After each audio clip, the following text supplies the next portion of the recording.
Go racing. Go online. GoRacing.ie. Horse Racing Ireland's official website.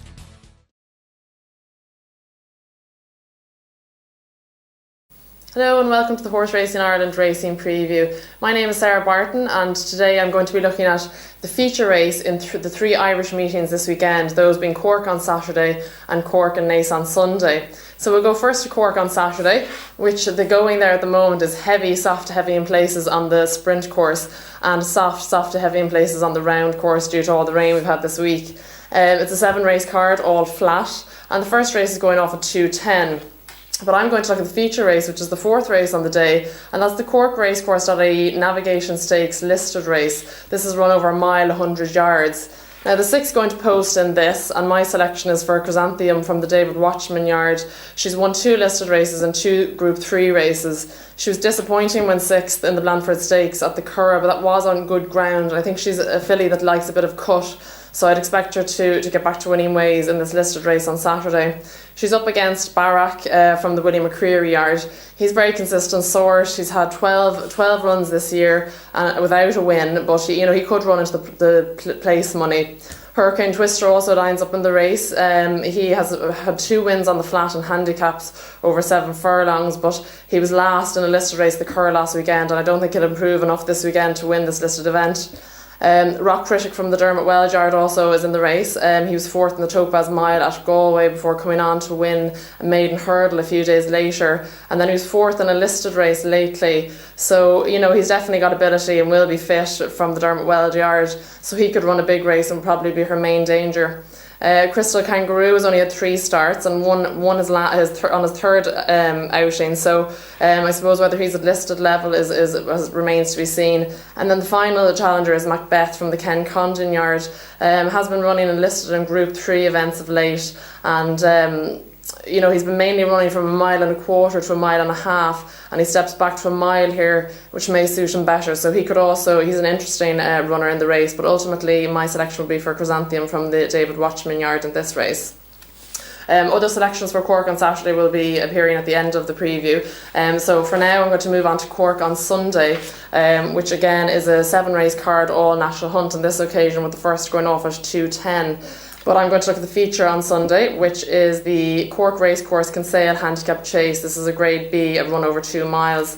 The going on Sunday, the going at the moment for the chase course is yielding to soft in places on the hurdle bumper course and soft on the steeplechase course. So in this 2 mile chase, we've got Foster's Cross, very versatile on the flat, over hurdles and over jumps, and of course won the Guinness Galway chase, a handicap chase at Galway, and was 9th in the Irish Cesarewitch, so he'll be fit and well, but he does have the burden of top weight in this race. There's other horses like Let Yourself Go, very good over fences in 2010 and 2011, but was pulled up on his only start this year, so he would need to improve a lot to win this. Northern Alliance, of course, is an 11-year-old, very consistent and a good performer, but I suppose at that age and carrying 11 stone 1 could be a big ask for him.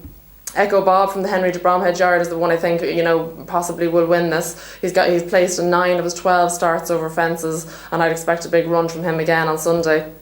There's other horses like Supreme Doc, a very good pointer, and then translated that form onto the track. He did pull up on his last run though, so excuse me. So whether he'll improve enough again to win this will be seen. There's other horses further down in the weight that do have good form over fences, but whether they're as classy enough as Echo Bob, Northern Alliance and Foster's Cross will be left to be seen on Sunday. So that should be a great race and prospect there, and it'll be interesting to see who wins that one. I can't really call it, but I suppose if I had to pick a horse each way, it would be Echo Bob for the Henry de Bromhead yard with Andrew Lynch on board.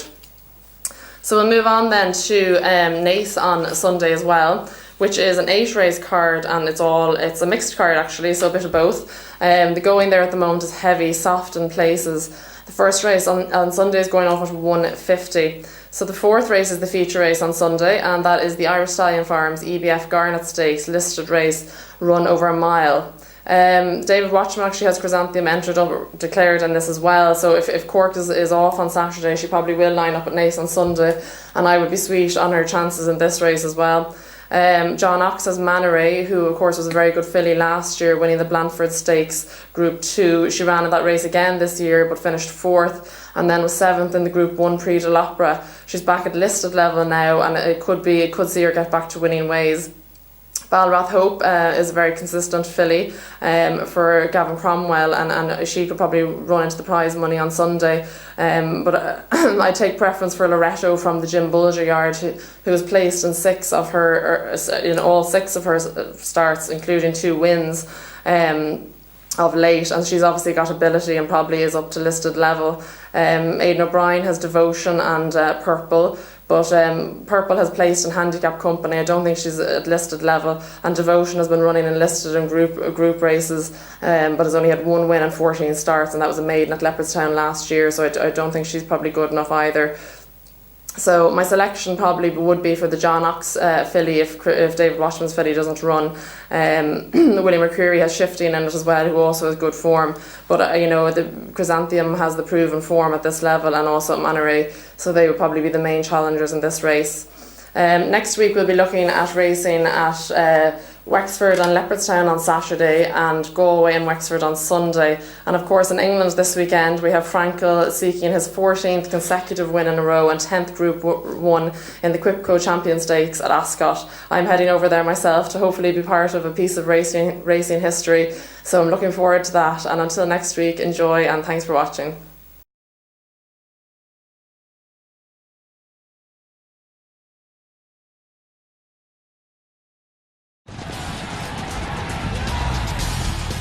Go racing. Go online. GoRacing.ie. Horse Racing Ireland's official website.